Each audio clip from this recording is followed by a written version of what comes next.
It's not going to be easy. It is difficult. Life is difficult. It is difficult, as you can see. When you are 50 years old and have been working on a job for 20 years, and they come in and tell you that you are finished. They give you a week's severance money, and you have to start all over. When you are married and raising children, and your children are crying, and your husband abruptly dies, it is difficult. It is difficult to deal with life's hardship alone. It is difficult to work on something and put everything you've got into it only to have it fail. You lose your money as well as the money of others. It is difficult. When I lost my job and couldn't find another, it was difficult. You were the one who embarrassed yourself by borrowing money. Then I was unable to repay the loan. When I informed them I would, they said, wow, that's tough. What people think of you and how they react to you is quite difficult. It's a source of embarrassment. Here's what I discovered.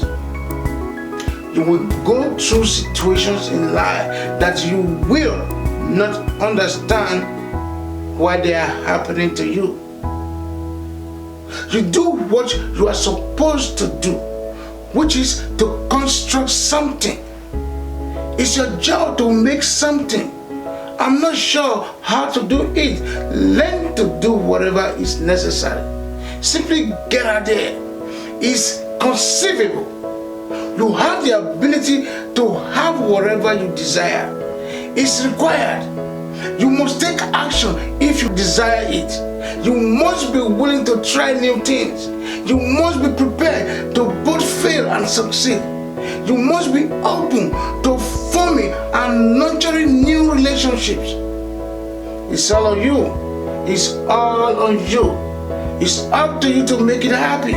Nobody is going to deliver it to you on a silver platter and say, yeah, manifest your dream. No, it's difficult. Yes, it is difficult. It's a challenge. It's also worthwhile. You have no say in what happens to you, but you do have a say in what happens to you. So you see, life is 10% of what you do about it. What's going on with you is 90%. What you going to do about it? You can see how enraged you are. You become enraged when haters throw you. You've been set back. You become enraged. You are thrown off because of it. Of course you become enraged because you are taking a detour. There's nothing but that. You become enraged because they are mentioning you. That is sad. You become enraged because you've lost your mother. That is sad. But show me anything that has blossomed into something lovely without any death on it. As you can see, you've been tripped out since you have death on you. But death is necessary for development because death isn't simply death. Death is a type of fertilizer.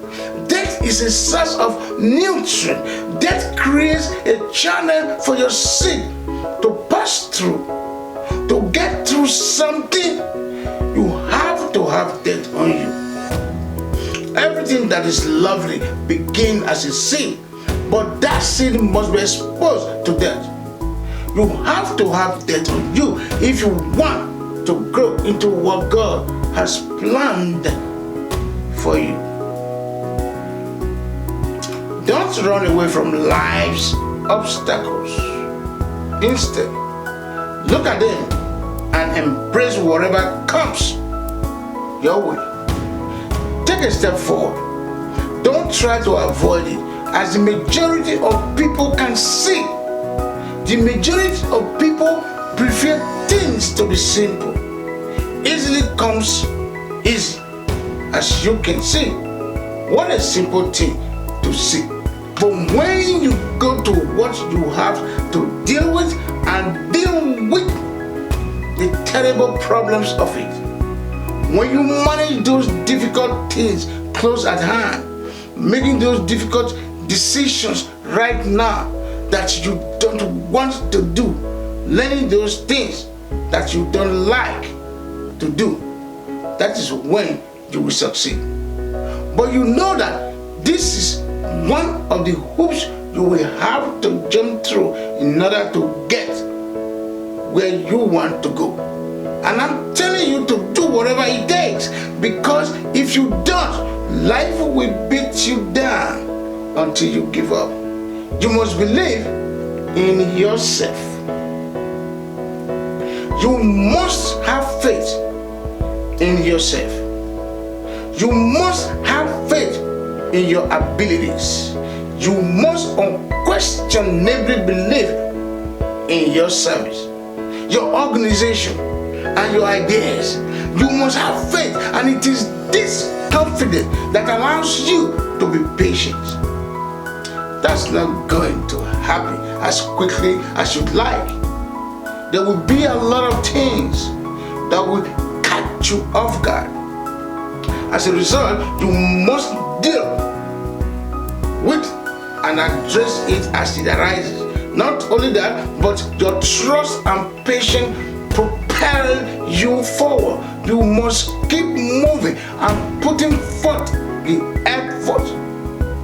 Someone once stated that the call of the battle, the sweet of victory, is sweet to you when you are working on your dream. It's beneficial to your wife. When you win, you will notice that it's difficult and time-consuming. It's more significant to see who you become as a result of the process than it is to see what you dreamed about. That is significantly more crucial. Or it is something you wake up in the morning for. The kind of person you become, the character you form, the courage you create, the faith you manifest. When you glance in the mirror, you see that you are a different person. You have a distinct kind of spirit that most people can tell. You know what life is like since you've embraced it. You were well aware that it was difficult. What you did determines. When you make the decision to accomplish what you want with your life, keep in mind that your family and friends may not share your vision. They will almost always be the first to try to persuade you to change your mind about what you want to do with your life. But keep in mind that only those who can perceive the unseen can do the impossible. They don't see what you see because they don't see what you see. That doesn't imply you should be content and do nothing about the things God has placed on your mind and heart. Everyone has a fantasy, and as much as you'd like to be able to listen a little bit, because you never know when someone will offer you a gem, but you can't get counsel on what you should do with your life, right? Nobody actually knows what you are like, and sometimes you don't even know what you are like. You must take your chance, and it's like you want people to agree as much as they want to disagree. And while you like everyone around you to be supportive of your goals, that won't always be the case. It's something you've got to do, and others will come to your aid. And once you get the ball going, people will flock to join you. But if you don't believe in yourself, no one else will follow your dreams. It's a lonely, lonesome, frightening, and potentially hazardous endeavor. You can't wait for someone to believe you are capable. It's a lonely, frightening, and hazardous quest. In other words, how many changes happen in a year?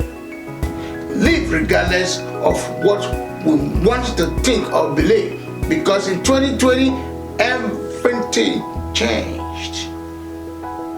My life had shifted. My viewpoint shifted. My behaviors had shifted. My discipline had shifted. I had no idea who I was. I'm looking for someone in this room who can absolutely claim, based on your actions rather than your attire, that you are not who you say you are. You might possibly be watching this right now, and believe it or not, your entire life has changed in less than 10 months. And you had no idea. You wouldn't be landing on it. You had no idea what you were getting yourself into. Those chances were on their way. Let's say the question is, have you changed for the better or for the worse? Because while everyone evolves, not everyone improves. Successful people know how to adapt to changing circumstances. They don't get trapped in a rut doing the same thing over and over again. They continuously evaluate where they are year after year. They make chances in order to improve. We must remain adaptable to change. I am unable to obtain. We are so fixed in our ways that we are unwilling to attempt something new.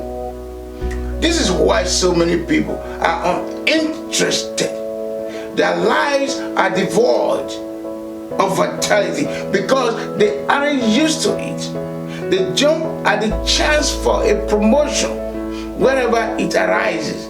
They have shrunk. They are unaware that this is what is preventing them from progressing to the next level. In my heart, that is a shift. In my thinking, something has shifted. I noticed a shift in my behavior. I used to think every differently than I do now when the instinct chance in me. My work demonstrates this. It cannot show in a talk. You can see it in the way I act. People with whom I used to run, I don't go to the same location I used to. I'm not going any longer. I'm aware that I'm changed. I'm sure I've been there. But how many of you are aware that when you are exhausted, fatigued, or desperate, you begin to drop your standards quite quickly? You make your way to the refrigerator like you've ever woken up in the middle of the night like a mad, thirsty person. The light hits you like it's Navena. When you open that every refrigerated, you will drink everything if you are thirsty enough. Some of us have been on the spiritual road for a while and have become tired of it. But when you grow tired, it's a horrible time to make major decisions because your standards will be lowered. Because we exchange an eternal blessing. Some of us in the room have settled for second best, certainly temporary pleasure.